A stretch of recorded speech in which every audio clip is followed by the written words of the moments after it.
ينقل كرة باتجاه يحيى عطية الله، تمريرة بشكل جميل، نقلة بعد ذلك من أحناش، تمريرة إلى أبو سفيان. هشام عندك كرة أبو سفيان، أبو سفيان عرضية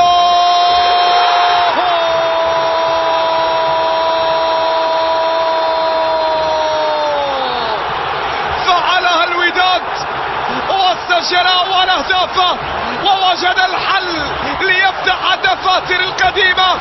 فعند الوداد هناك ما يكتبه، عند الوداد هناك ما يكتبه. نعم، فقد كتب الهدف الأول بفرحة أنصاره بلون أحمر يزهو هنا لينافس بدر السماء.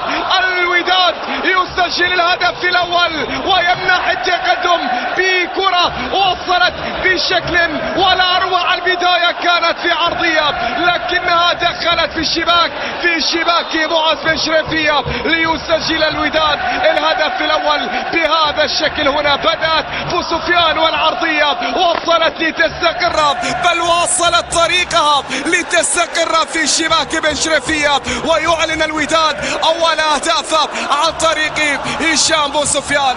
نعم، عن طريق هشام بن سفيان اللي يسجل الهدف الأول. إن غابت الحلول فعلى الوداد لا تغيب، فعلى الوداد لا